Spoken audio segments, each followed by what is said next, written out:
origines de Saint-Nazaire sont sans doute liées à un établissement routier antique de type cimetière ou fanum, entendez un temple, essayons de voir ce à quoi il pouvait ressembler au XVIIe siècle. Disposant de quelques documents d'archives d'importance pour cette période, l'historien peut tenter de donner un profil au village en le comparant à d'autres localités voisines, ne connaissant pas le passage d'une route d'importance. Le comprois de 1631 collige 36 maisons, mais toutes ne sont pas soumises à l'impôt et donc dénombrées. Celle du seigneur et celle du prieur comptent au nombre de celles-là.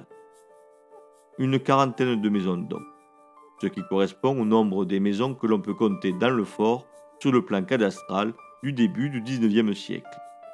De ce point de vue, on observe une stabilité de l'habitat sur la période. Il faut dire que même s'il existe quelques habitats d'écart, des métairies, la quasi-totalité de la population réside à l'abri des remparts en ce premier tiers du XVIIe siècle. Avec la ferme d'un gros propriétaire et deux autres maisons, seule l'hostellerie est située à l'extérieur des murailles du village car celui-ci ferme les portes à la nuit tombante. Pour fonctionner correctement, l'hostellerie doit être hors les murs afin d'échapper à ce cloisonnement des espaces que produit la fermeture des portes. Cependant, à Saint-Nazaire, si l'on vit de l'agriculture, on vit également de la route puisque la proportion d'artisans y résidant est supérieure à la moyenne observée ailleurs. Situé au milieu d'une montée difficile à vaincre quand la chaussée est détrempée, la montée de Roquebrune impose un recours systématique aux gaillards du coin pour en tirer les rares voitures. Elle reçoit ainsi une attention particulière du directeur des travaux publics de la sénéchaussée de Nîmes-Beaucaire lors de la reconstruction de cette portion de route. Contre quelques patasses ou quelques liards, jeunes et moins jeunes, s'organisaient pour sortir les diligences des ornières dans lesquelles elles étaient enfanguées, embourbées, dirait-on en bon français. Avec la construction du grand chemin après 1740, chemin large et bien empierré par les praticiens, le recours aux forces locales se réduit.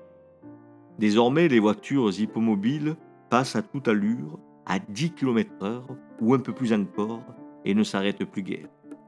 Comme à Sénas, où les habitants ratent le passage d'une des filles de Louis XV, à Saint-Nazaire, les célébrités aristocratiques ne font plus que passer.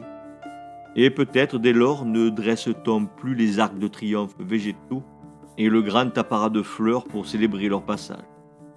Toute l'activité routière ou presque se déplace dans les bourgs voisins de qu'à cela ne tienne. À Saint-Nazaire, le village va trouver les moyens de s'agrandir puisqu'il va doubler sa superficie et quasiment tripler le nombre de ses maisons entre 1631 et 1881. Sans doute, l'expansion est-elle liée à une croissance économique lente, malgré les nombreuses anicroches qui se déploient après le catastrophique tournant des XVIIe et XVIIIe siècles, croissance qui s'accélère avec le XIXe siècle. Ainsi va se multiplier le nombre des nazériennes et des nazériens, et vont s'accroître les moyens de subsistance. Cette performance économique et démographique, les deux étant liés, donnera les moyens à la France révolutionnaire d'inventer la mobilisation générale et la conscription.